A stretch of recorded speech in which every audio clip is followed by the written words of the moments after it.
Welcome back to the Pursuit of Freedom podcast. This is Rosie. I'm so excited to have you here, and I am so excited to share this episode with you.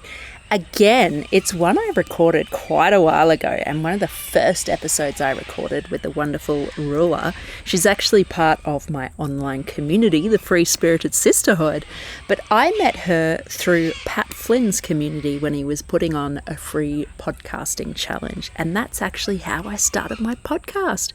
Roula and I have been connected ever since. She's a wonderful human being.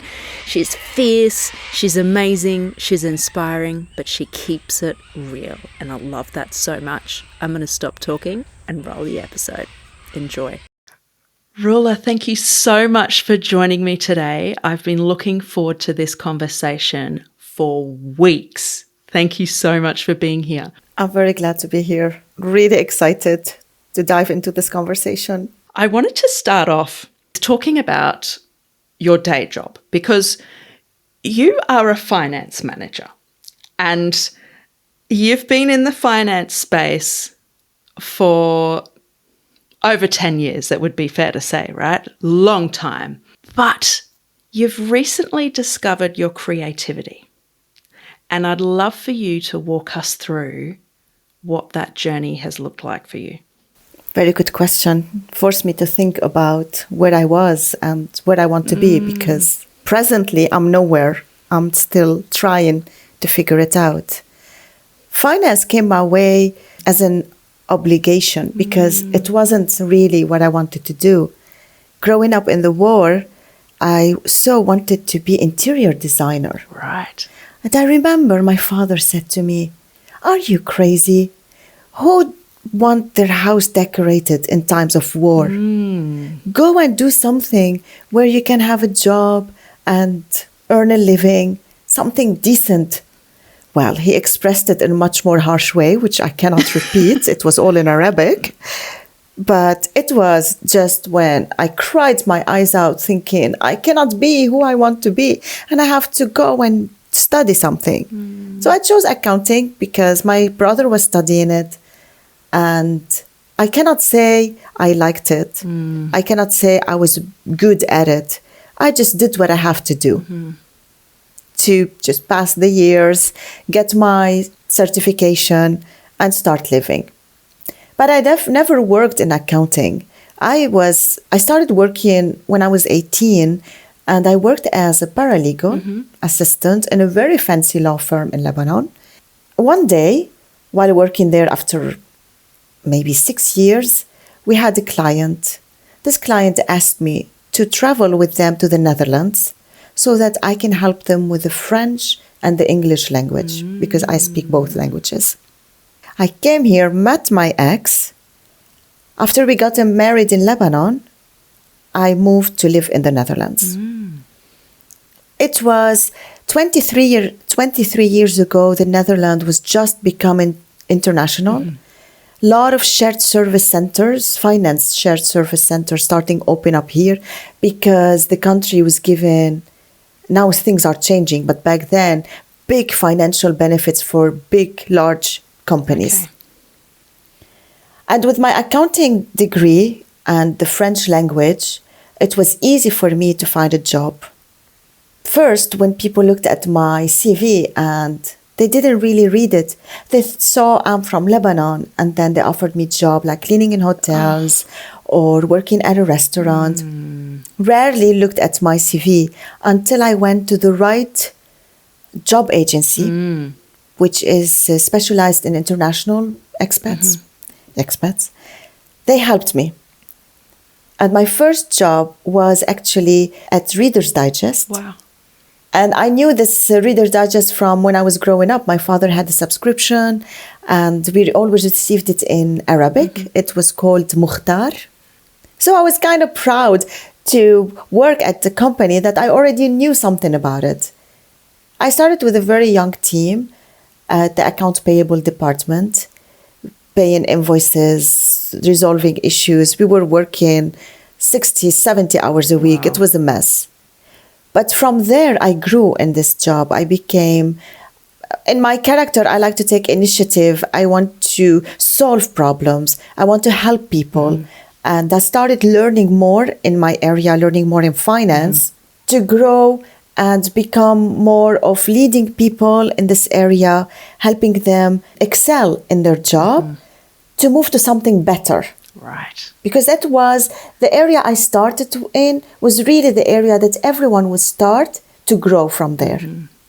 By helping people, I grew myself in being a manager and being a person. I made a lot of mistakes. I was a horrible manager at some times. And this was my passion, managing a team that happened to be in the finance department. Right. And of course, I grew my knowledge to guide them. I relied also on their knowledge. And from there, I specialized in offshoring, cutting down costs, moving departments, firing people. And one day, I was in my 30s, and this sounded brutal, but I was good at it. They needed me to do it, and I did it. At the same time, I realized this is not what I want to continue doing. Yeah. I do want help people grow. I don't find finance is my passion. I will stay in this area because this is where my expertise is. Help people grow, but I don't want to be involved anymore in offshoring and firing.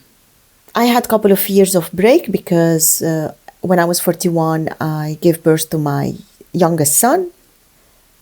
Took a couple of years off, went back in the same area, finance, not liking it. Yeah. I go to work every day and I'm like, I'm not supposed to be here, but I don't know what I want to become. I have children, they are small, they need me, building my life in the Netherlands. I was going through a divorce. The job was important. I had to perform and continue growing my income so that I could support my kids as a single mom. And then, of course, afterwards, this wasn't an issue because my partner and I worked together and I had the privilege to be able to stay at home a little bit before I searched for another job. Fast forward a few years later, I decided I don't want to manage people. I want to work a 9-to-5 job, not be bothered, focus on myself, have the time to think where I want to be. Managing people did not give me time to look after myself. Right. This is how, after having really difficult years in raising teenagers, having a full-time job, COVID hit us. And I stopped doing what I was doing and started learning from the difficulties I was facing at home with my teenage kids. Then I remembered something. When I was growing up, my mom struggled a lot with us as teenagers. She didn't have psychologists to help her. She didn't have anyone to help her. She only had the neighbors around her and her friends helping her. Started remembering their stories about us children, but of course they're complaining about their husbands, the households, and all the stuff. This brought me back to the essential of what I want to be.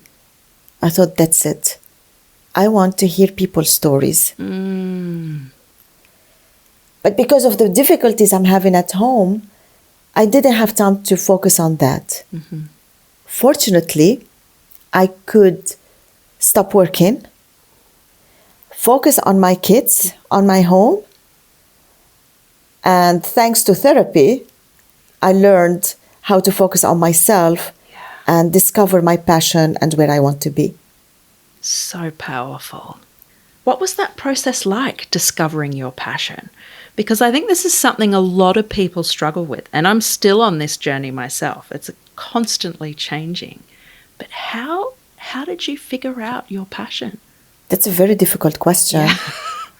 If I haven't hit rock bottom, and this is so cliche, a lot of people say it, but it's not because I hit rock bottom I discovered my passion. It was because I asked for help. And I started taking the time to heal, look after myself, and think what I like most. Of course, I again have the privilege to not worry too much about finances. Because if that was the case, I cannot go after my passion unless my passion would earn me money. Right. You know, you're doing a podcast, just like me. We have costs. We don't have revenue. We don't have income. It's a long term. It's going to take us years, but it's worth trying. Yeah. So to go back to your question, with the help of the psychologist who was actually not helping me only, she was helping me deal with my difficult teenage daughters and kind of fix our family dynamic. Because it's not my daughter's fault. It's not my fault. But we had to learn how to navigate this challenging times. During this therapy, I took the time to stop worrying about my life, worrying about my kids, stay awake at night until they got home. I replaced it with a little by little time for myself. Go for a walk, try to heal myself. I started listening to podcasts that encourage me and give me the power of wanting what I want without feeling guilty. Accepting that I'm almost 50 and only now I'm discovering what I want to do. Not have regrets of where I should have been. Again, I went back to my childhood, to my teenage times, when I listened to all these stories from my mom and her neighbors. And it hits me. It hits me hard about how lonely I was as a mother of teenagers. Because on the outside, people only show their perfect life. I couldn't have a deep conversation with another mother struggling with her teenage kid or another father because their life is perfect. I know it's not true, but people don't want to tell the truth. Despite that talking only about the things that annoy us and negativity, people don't like to share how they really feel and what's really going on in their life. Yeah. And I needed that. I needed to learn from other people's experiences. I wanted to know, as a mother, am I exaggerating? Am I overthinking? What's my behavior that is not compatible with other mothers who are successful? Couldn't find answers. So I went after them. I became bold and I got all my courage and I started telling my story. Did not ask questions. When people ask me, how are you doing?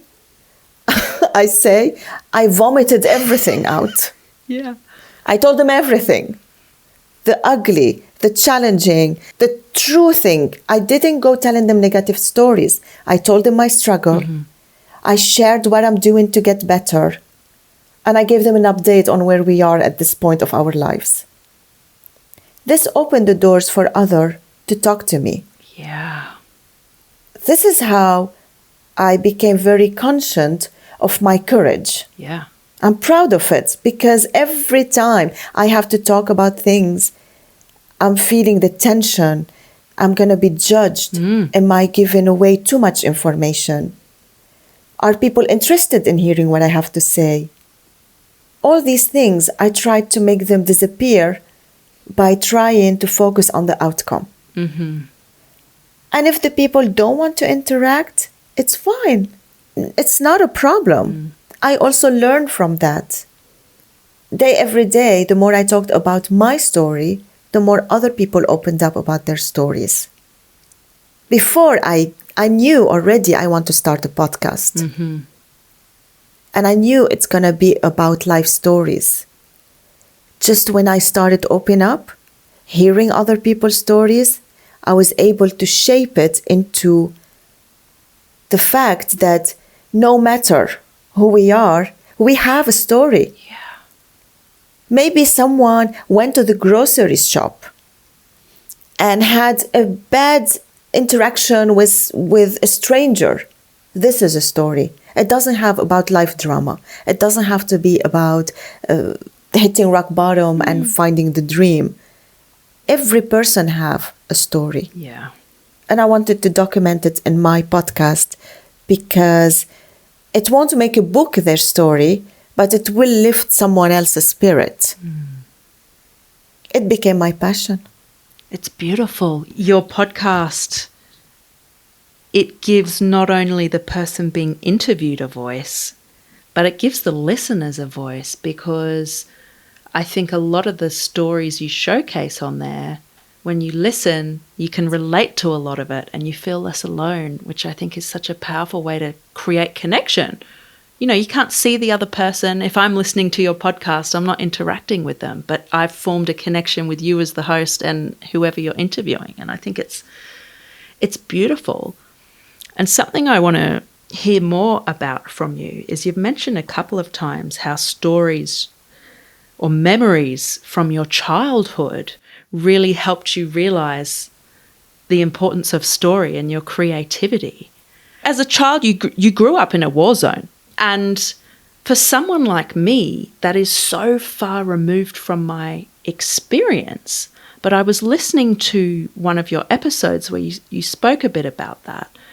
And what really stood out to me, which probably seems ridiculous to you and obvious, but you were still having all those normal childhood, teenage experiences. You know, you were talking about dancing to Rick Astley and going on your first date.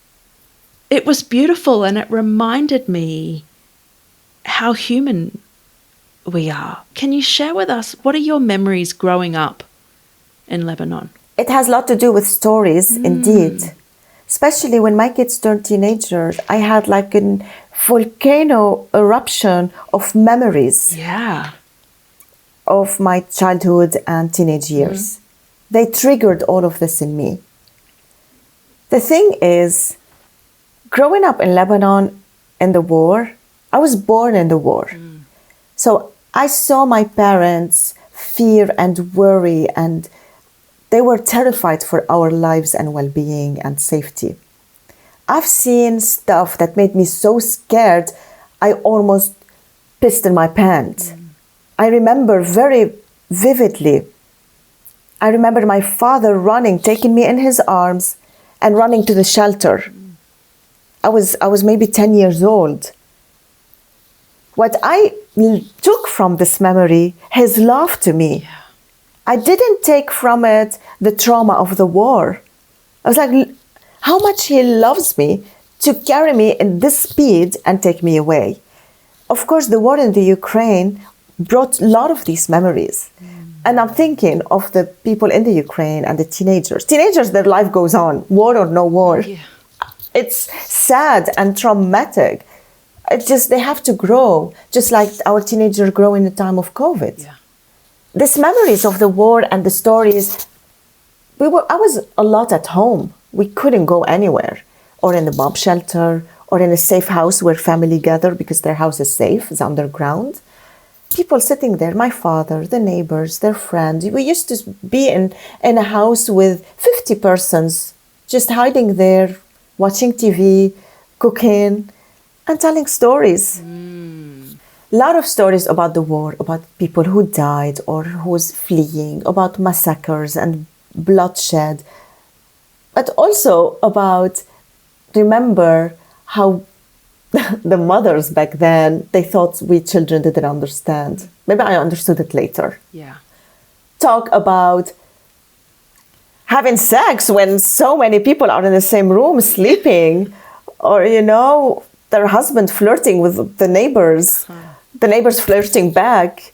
Even bottles of whiskeys were getting open sometimes. A lot of life during the war.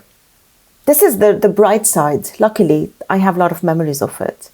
Of course, there are also moments where we had to buy bread. Bread was very scarce.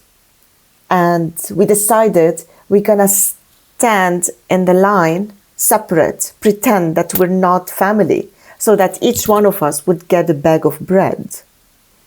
And that was like at 5 a.m, because we have to stand there very early.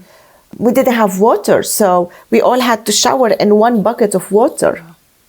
We didn't have electricity. We spent nights just with the candle, like melting the candle and remelting it again and playing with it, making forms with our fingers. This is how I grew up. Came to the Netherlands, didn't know that I still had war trauma. I came here and I was pretending I had a normal life. I knew I'm different because at the time I was here in the year 2000, my ex was very young. So all his friends were traveling the world, spending years in Australia, going every weekend to visit the city trip. This was all their conversation. I couldn't have a conversation with them. I don't have their experience. I could talk about music because I think I dissected every rock band and pop band throughout the 15 years of war. I can talk about books. This is what we did. And dating. Life continued. More than that, I didn't have anything to tell. I saw people going on vacation, watching an American movie or European movie, see them like filling in the car and with a dog and having this camping chairs and going camping vacation. I longed for that. Yeah. I longed for it silently because I was also different in Lebanon. Right. I wanted to go to a country where people stop at the traffic light. They don't have to worry about water. They go on vacation.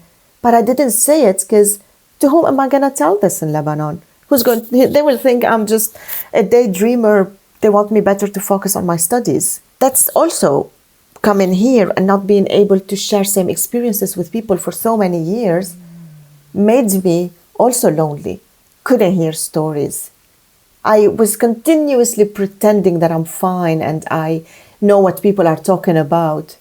I haven't had all these experiences at all. When I started traveling, I thought when I was back in Lebanon, sitting at the window, watching the airplane flying, thinking this airplane is taking all my hopes and all my dreams because I want to be there.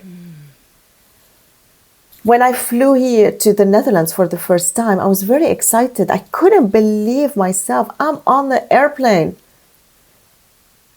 Now that I live here, I feel so safe and content. Yeah. I don't want to travel anymore. Wow.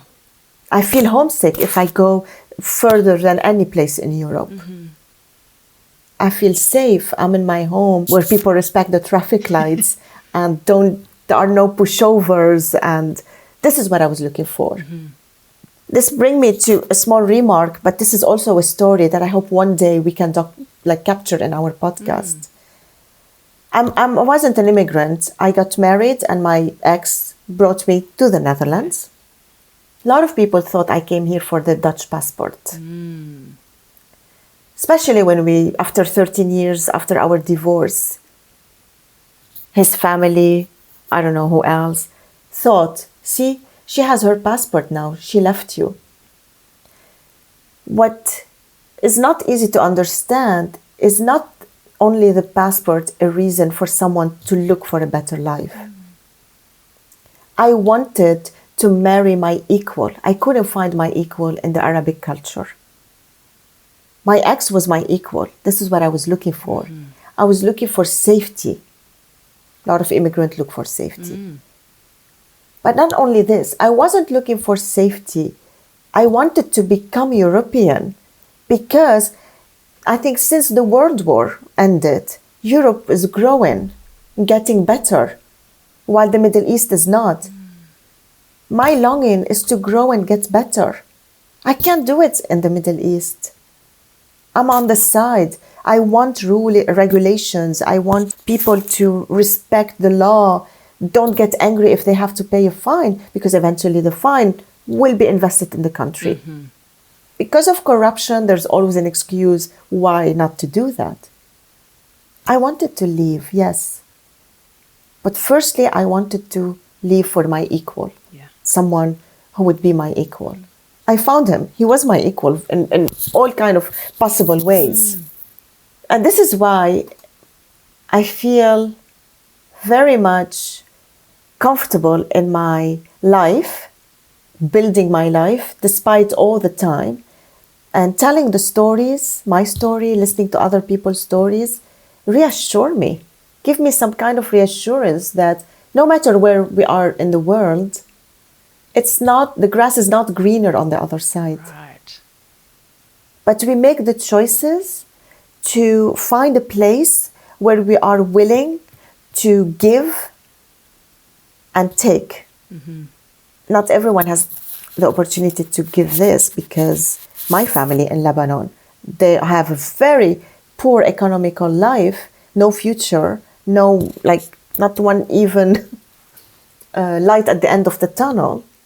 But I also know they're happy they're there. Right. Yeah. They like it. It fits them. That's their story. My story, I'm an atheist, feminist, and want to live in a growing place. I don't fit in the Middle I East. was going to say, you must have been seen as quite outrageous. Outrageous. I was a good girlfriend, but not a good wife. Oh, okay. Yeah. My mom and I, we had tough conversations. She used to be very sad from what I say. I tell her, Mom, don't ever think that I will marry an Arabic guy. I don't want a guy who will come home from work, put his feet up on the table. I want a guy who will come home, help me with the kids, cook, clean with me, hand in hand. And she cries because back then in Lebanon, or the Middle East in general, if a girl doesn't marry, she's lost. And doesn't marry and live her life, she's a sinner. That worried her very much. And ironically, there are more other stuff to worry about than my preferences in a man. This all is a reason why I am the person who I am, and why I like to hear stories from people. Let them tell their story. Because when I came here and I thought I had the story, oh, I grew up in the war and I didn't have any privilege, blah, blah, blah. This is bullshit, because in Europe, where I'm living, I'm hearing so many heartbreaking stories. So we're all united on that point, actually. That's an important point, I think. How did you stay true to who you were when you were surrounded by, I guess, a very traditional culture and society? Music. Oh. I lived in my headphones and shut my mouth. Wow. I did not say what my preferences are. In a way, in a country in war, civil war, religious war, you have to belong to somewhere. Otherwise, you're totally lost. I refused to belong to somewhere, so I did not say my opinion, and I let people just be who they are. Only when I left, I felt free. Finally, I can be who I am. Now that my kids are older, they have questions. Yeah. As they're 20 and 18, so they're trying to find their own clan. And they confront me with a lot of questions that I don't have answer for, because they just sound not important to me. Now that they are important to them, I have to go and dig further. But back home, when I was in Lebanon, yes, I listened to music all the time. I did not stop listening to music, because that was my only connection to the world. And all my dreams were recorded in these albums or even on the video clips. I remember watching On Top of the Pops, Cyndi Lauper singing time after time. Yeah. I was looking at her hair, the colors, how it was shaved on the sides, her clothes and everything. And I was thinking, what her parents think, but obviously she doesn't give a damn about it. She is who she is. And I love that. Yeah. I wanted to be like that. Maybe not adapt the same style, but I wanted to be free just to be myself. And in a way, I was free, because I did a lot of things that made me happy, and I didn't care about what others thought. But it felt like I'm living two lives. one life that makes me happy and another life that is conform to the society. For a very long time, I felt I'm doing something wrong for doing the things I like to do without having the permission or the acceptance. Then I realized others are doing the same and lying about it and pretending it's not important to them. Years after I left, probably 20 years after, or maybe a little less, I stopped feeling bad about the things that I've done because they were normal. I was a teenager. I smoked joints and I had sex and I had boyfriends and I was partying and going out and not being embarrassed about it. But because of the culture, I had to. But this is living. I cannot be a goody two shoes just to find a husband. My parents felt like somehow starting to worry about not thinking of settling. But I was having too much fun. Why would I want to settle?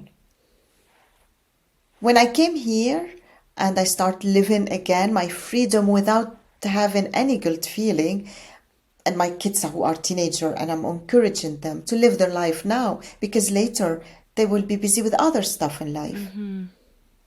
I realized, goodness, all the time that I thought I'm doing wrong things, I was just being a normal person in an abnormal society. Right. Ironically, one of my daughters is very conservative. So I'm even too much for her. Wow. Yeah. That must be a challenge It's for you. very confronting. Was the Netherlands everything you thought it would be? I didn't, I haven't heard of anyone in Lebanon who went to live in the Netherlands. I knew Netherlands from the football team. Wow. Yeah. And we used to laugh because, Netherlands, tall, white people, blue eyes, but their football team were all dark. I couldn't make sense to that. I never heard of Suriname or Curacao or the Caribbean, which were back then, long time ago, colonized, until I came here and I realized that this country is small and beautiful. It's clean. It's organized. It's weird. Am I ever going to learn the language? What am I going to do? Speak Dutch? Never heard of that. What is this? With the help of my ex, I integrated and learned the language. Well, help or twisting my arm, I don't know actually how I want to say it. But I'm glad we did, because at the end of the day, I support speaking the language of the country we live in, because we owe this country our happiness. I mean, given that everybody's feeling happy, of course, I'm speaking to myself. Yeah. I know that other people's experiences are different. But this is my story today. Yeah, it definitely is. And something I want to say, you say you owe your happiness to the country, but I also want to say it sounds like you have fought fiercely for your happiness. It didn't happen by mistake. Would you agree with that? I do. Actually, what you said just now, kind of bring tears to my eyes. Because I underestimate how much I went after things. I had a goal, I had a dream, and I wanted to go for it. When I first was asked to come to the Netherlands for work, before I met my ex, I was 21 or 22. I felt I won the lottery. Yeah. Finally, I'm going on a plane. Finally, I'm getting out to Europe to see all the stuff that I only saw on TV, movies, and on Euronews. That was the only European channel I could watch on Euronews. Finally, I'm going to see that. I put on my best clothes for when I went on the airplane, my travel. I went and I shopped for the nicest jeans, the best t-shirt. I wanted to look at my best for this airplane trip. I'm going on a date with a country. It was really good. Yeah. I fought for it, and I'm still fighting because I want my daughters to be happy where they are. I'm not done fighting. It's raised now. I have different kind of things raised in my head because of the war in the Ukraine. What is our future? What's gonna happen? Yeah. Where do I see myself if something happens? Can I handle another war again? I worry about this stuff at this moment. I feel like my personal safety is being shaken because of the war in the Ukraine. Other people don't have this experience because they haven't seen a war. I can't say this anymore because a lot of people in the Ukraine and a lot of Ukrainian in the Netherlands. The war is so close to us, and I lived the war. It makes me think, what's the next safe country to go to? Right. And what is it like talking to other people who haven't experienced war? Like, is it hard to convey to them your concerns? Do they take it seriously? That's a very nice question. The closest person to me is my husband. He's continuously looking on Reddit, Ukrainian movies,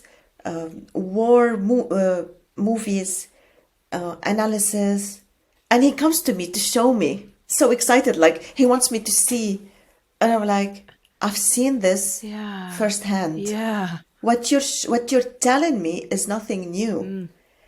I even know the sound of the bomb when it flies before it hits. It's like there is nothing that I haven't seen. For him, it's so weird and exciting, and he can't believe what he's seeing. But then he reflected on that. Actually, when he listened to my first episode on the podcast, he didn't know the story at all. My kids also didn't know the story. Wow. I didn't know that. They didn't. When they listened to it, my husband was silent because he knew I grew up in the war, but I have never described to him what it was. Or if I do, it's in a joking way. Right. And now he feels that my fears are true. He used to not take them seriously because he thinks he knows better of how to survive. Yes, in a camping site, yes. But in a war, I feel like I know better how to survive. But I don't want to think of that.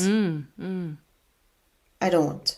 For other people, I have a Ukrainian friend who's really struggling of seeing her country suffering, her friends and everything. So she's the first person I know who's feeling it firsthand. But for the rest, no. I listen to podcasts about the Ukraine war from retired army persons. Okay. I like what they talk about because everything they say, it resonates to me. I understand their language. This is the closest I guessed. And war is like an abusive partner. You hate it, but you miss it. It does something to the person, especially when it's very long. The 15 years of war I've been through with other people in Lebanon. When the war was over, I was lost. What am I going to do now? I don't know how to live normal. Yeah. And there are a lot of moments I miss it because we were so close, friends, family, neighbors. And suddenly life is normal and everyone goes their way. And you lose this friendship, this camaraderie, this good, strong bond. I still miss that. Yeah. Nostalgic feeling. Yeah, and that's such a juxtaposition, the atrocities of war, but then there was something so beautiful in there, the friendships and the community, and I never would have even thought of it that way. And it must be such an inner turmoil, sort of dealing with all those feelings and not having many people to talk to about it who have actually been through it and understand. Because as much as I can listen to you, I can't relate because I've never been through it. How can someone who doesn't know it possibly relate? So I empathize with that. But I'm glad you can't relate. Right. I don't wish it to people. It's like, like any soldier who goes fighting overseas, and unfortunately we had a lot of wars overseas in the past 2 decades. They come back and I think they have the same feeling of loneliness. People don't understand Yeah. what they've seen, what they've been Yeah. through. And then they get closer together as soldiers when they return. Sometimes I'm like, I want to reach out to them, Yeah. talk to them. Mostly they have traumatic experiences. I don't want to bring this up again. So yeah, that's true. It's people listen and feel it in a way, but it's hard to imagine what it is. Yeah, but I think you sharing, that short episode, I can't remember how long it is, maybe 20 minutes or something of you talking through your experience. It really took me on a journey listening to that, and I feel like I better understand a tiny bit of what it might have been like growing up in a war. And, I think there was a sentence you said in there, as a 13-year-old, you were essentially living underground most of the time. And that the visual that painted for me was just, wow. And the night before you went on your first date, there was a car bomb. Like, whoa. So, anyone listening to this episode now, I highly recommend going and listening to Roula's podcast, especially that, is it the first episode that you talk through that? It's one of the First early, one, yeah. yes. It was absolutely eye-opening. But, I'll say it again, I mentioned it earlier. One of the beautiful things that stood out was just you're still having those typical teenage experiences. You're still telling stories to your dad to get out and meet Tony, Lion. Yeah. These stories are lies. And it made me smile. Like it was just a small bit of light in what was such I'm sure, a difficult situation. And something else that stood out for me is that, you said you're really proud of what you've been through. And I was wondering, can you share and explain that a bit more for me? What I've been through taught me to be compassionate, work hard, and truly appreciate the people around me, even if they look strong or even if they are rude or mean, because there is something going on in their life that made them like this. Growing up, a lot of people had depression, trauma issues. They couldn't really deal with stuff and they overreacted or they blew up on others. And this is not who they are. Going through the war really taught me what we see is not the reality. There is something. If we try to go further in the conversation or saying the right things to that person, of course, we have to learn what are the right things. Every person is different. This is what it taught me.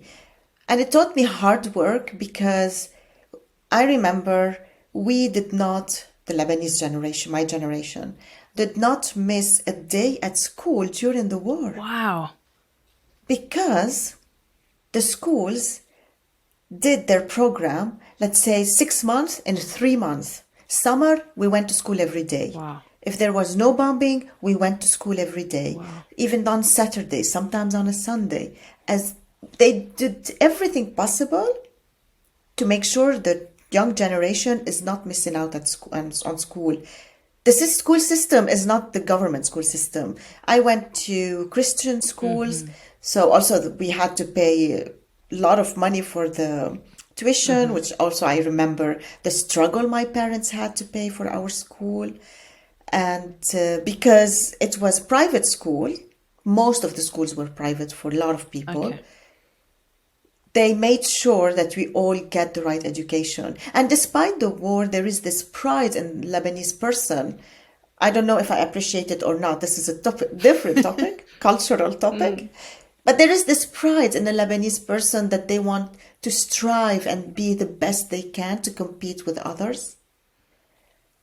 This brought us to the fact that we had a good education. But we worked very hard. Yeah. We didn't have the time to relax. We had to do our homework. We had to finish. And also because my parents didn't have a lot of money, and I had to pay for my own schools later. Started working early. Of course, a lot of people work early at 18. It's fine. I mean, I appreciate every person. It just make us realize every person who start working as a teenager is working hard to build something for the future. Something that I see with my kids. They have everything. Even though they work, they don't feel they have to work. They're doing it because they want this extra money for themselves. And that makes me wonder, did I do a good job, or I should have been showing them less privilege and giving them more responsibility? That must be such a dilemma as a parent, trying to figure out the right approach. And I'm wondering, how much do you think growing up in the war has influenced the way you parent? It influenced a lot in the wrong way in the beginning. Okay. Because I wanted to give them everything I didn't have. So I started compensating for things they don't really need. Yeah. Then when I started having struggles with them, when they became in puberty and then teenagers, I started realizing maybe I gave them too much. I was so worried for their feelings and their happiness, their future, whatever. I mean, every mom has this, I think. It's normal. It depends what background a person has. It can be magnified or stabilized. So for me, I wanted to give them, I wanted also for them to be themselves, not to be restricted by a religion, by social culture or specific norms that they have to meet. No, I wanted them to be themselves. And realized teenager is a teenager in the entire world, no matter what the situation is. Yeah. They will behave the same, they will think the same. They're going to be teenagers. If it's war, if it's poverty, if it's, I don't know, living in the desert or in Bolivia where people have really little and a lot of crimes, it's going to be the same. Yeah. I mean, do your kids ask you much about what life was like when you were growing up in Lebanon? No, they're not interested. Maybe one day, huh? Yes, when they have their own kids, probably. That's true. Yeah. Yeah. Hope I will live this long. The beautiful thing is your stories will live on in your podcast as well for generations, which I think is amazing. And if we could talk some more about this podcast, because I know you want this podcast to be more than just a little thing on the side. So tell me about your ambitions in the podcasting space. What are your dreams there? My dreams, yes. I don't think I want to go back to be a finance manager ever again, if I don't have to. I see my podcast, even though I only have 5 episodes, I'm spending a lot of time learning. I see myself from the top 10, working to maintain this level, which means for me, I'm already putting high standards for myself, because podcasting is a competitive world. It is new, but it's difficult. And maybe just like me, sometimes you feel like, why am I doing this? Or find the motivation because it is hard work. But I just know for myself, I have to be strong and keep doing this, because I want this podcast to grow so that more people feel encouraged to tell their stories. Hopefully it's gonna become more of a storytelling thing, hoping that I will go on tour and have some of my guests who like to tell their story. I do work with a storyteller. She's coaching me to be a better interviewer and to be a better storyteller, because I'm learning on the job. Yeah, I can relate to that. And I like to write. I write a lot of my episodes. I write them all. Wow. I'm learning to do that also. I want to advance, and hopefully one day my podcast will have enough listeners that I can also live from it, to give it more attention, more time, and keep growing. That's my goal. I love it. And I'm proud of you for voicing that. I think it's so important for us to to have these dreams. Who knows what the path is going to be like for you getting there. I know for me things rarely go to plan, but it always feels better to chase after a goal than to just not even dream of it in the first place, I think. And take it little step at a time. Yeah. Even if I make mistakes and sometimes I'm embarrassed and I sound ridiculous or whatever, it's okay. I'm learning from it. Maybe of my age, I think aging is very important in a matter that you care less how people will think. And I've never been someone who wants to be perfect on social media. Yeah. Except for my hair, because I have thin hair. Your hair's beautiful. So, yes, I make mistakes. I let myself be human and vulnerable. It's okay. If people want to criticize me, it's fine. This is their opinion. But I continue to have the courage to keep what I'm doing. Because my courage will encourage others Yes. to come on board and join me. I certainly find it encouraging. And I wonder, can you share any words of wisdom for people who perhaps are letting fear get in the way and they're worried about what other people are going to think if they choose to do something different and chase their dream? What wisdom can you share with them to help move through that fear and stop caring so much? I don't have a wisdom. I have a life experience that I can share. Is that we can never please everybody. And it's not important. What I say to myself when I'm recording an episode, the world has billions of people. I cannot please them all. But I am sure there is someone who wants to listen to me. And that someone matters. The rest don't really matter. Yesterday, give you an example about this wisdom experience. I went with my son to jump in a jumping place. I have my cards, and on the cards of my podcast, I put QR scan so that people immediately can log into my podcast. It's something technologically new for me. Very cool. I was sitting there and I saw the mothers and fathers sitting, waiting for their kids, scrolling on their phone, turning pages of a magazine, not reading. And I'm like, you know what? I'm going now to get the courage and give them my card. Yeah. So I stood, I went to the first mother. I told her, I'm not trying to sell you anything. I just want to tell you, I make a podcast. This is the title of my podcast, the Life Affairs Podcast, Echte Levensverhalen. And this is the right moment, I think, for you to listen, because it's boring to wait for your children finishing their game. If you like, please, here's my card, try it. I cannot grow it on social media because it's a whole other business, but I can grow it with word of mouth. So please. She was happy. She started asking me questions about myself. And she took the card, promised she will listen. I moved to another mother. She was sitting, she was like, I saw on her body language that she was very reserved, doesn't want to be bothered. I asked her if I can talk to her. She said yes. I didn't give her the long story as I did the first time because I could see on her body she's not that open. But I told her about the podcast. I gave her the card. She took the card from me, so her body language accepted the card. And said, I don't usually listen to podcasts. Maybe I will try it.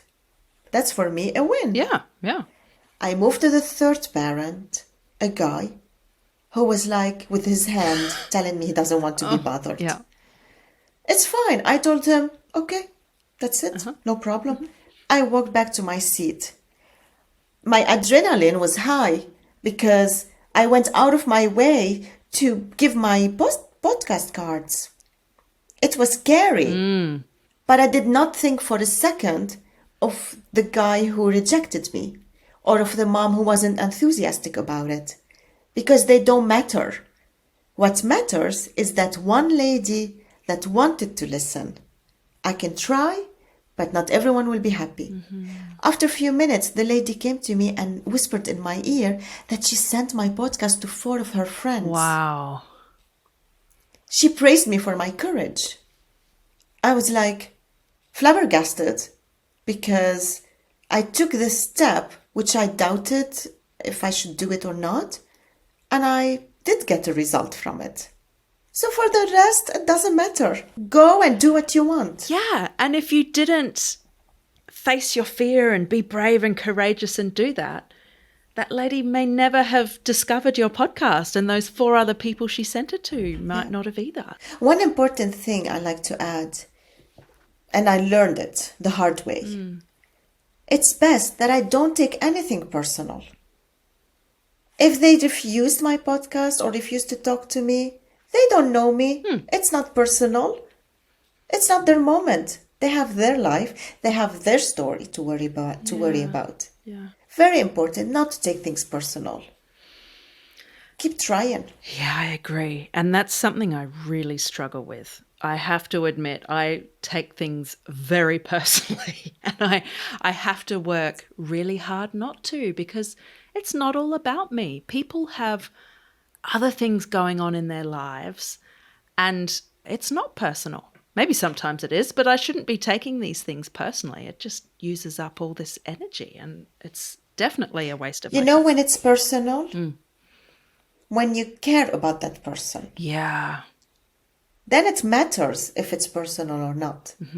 But for the strangers in this world, nothing is personal. Very wise. And how have the people in your life you love and care about, how have they reacted to you embarking on this podcast adventure? My husband is very proud of me. Yeah. Well, that's funny to say, because I had a guest, or my coach maybe, she said to me, you care a lot about your husband's opinion. And I realized, yes, I do, because we both help each other grow. And I think that's what makes our relationship so strong.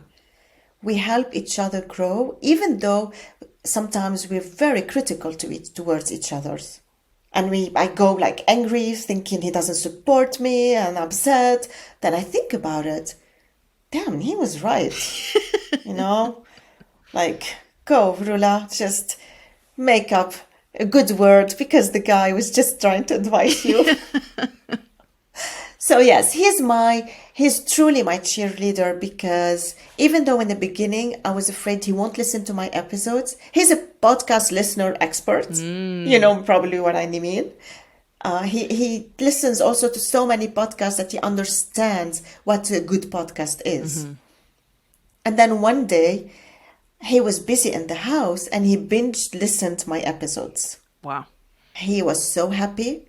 Really, he expressed his happiness, how proud he is. My recent episode, he even felt tears in his eyes because he was so touched by the story. Wow. And that's my husband, who is really a tough guy. Yeah. He's not like someone who's very emotionally triggered. My daughters, I think they're proud of me, but they don't say it very much. Yeah. I know they're proud of me when they like my social media post. Yeah, okay. That's enough for me. One of my daughters said to me, but Mom, like, why do you use your podcast voice? I'm like, that's not my podcast voice. When I record, I'm so relaxed and in the moment that this is who I am at that moment. Because I don't know if you experience this. It's challenging also for our guests. Sitting behind a microphone can be intimidating. Definitely. This is something very serious to take. And when I sit behind a microphone with my headset, with my story written, I have this serene feeling inside of me, because to bring you back, Rosie, to our initial goal, I'm doing what I like. Yeah. And then my daughter looks at me and thinks, my mother is crazy. She thinks she has a beautiful voice. And she goes on with her life. Oh, I love that. I think I've got, some people in my life are supportive of what I'm doing, and others just sort of nod and smile. They don't really get it. But are they podcast listeners, the other ones? Yes and no. There's a combination. I think some people, it's so foreign to them to go against the status quo. And when I say that, I mean leaving a 9 to 5 and a so-called secure job, which is what I've done, and go after something that you really want to do that just lights you up. Like, I love this so much. I don't know how I'm going to make money. I'm just going to figure it out. And to some people, that is so terrifying that they just don't know what to say. Look, those who really rely on their financial income, day-to-day life, this is a big step. Yeah. Not a podcast, maybe any hope or dream they have, they find it a big step. And it's okay. One day, probably they will be able to do that. Mm-hmm. There are also people I know, they just like their 9-to-5 job. That's true, yeah. And think what I'm doing is a waste of time. But this is their opinion. Yeah. They will never be my good friends. No,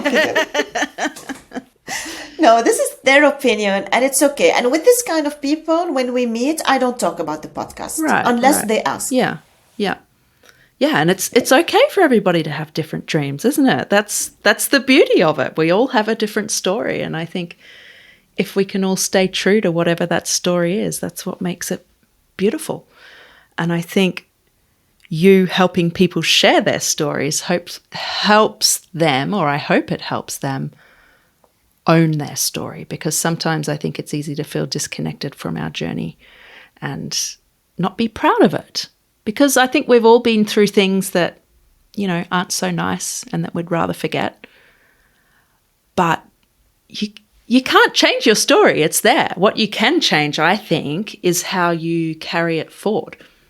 I am, though, looking for people who have fun stories. Because sometimes life is also fun. So true. Yeah. Yeah. So if anyone's listening and wants to be on Roula's podcast, the Life Affairs podcast, we'll put some contact details in the description because, you're always looking for people to have on, aren't you? That's true. Oh, well, thank you so much. I've really enjoyed this conversation.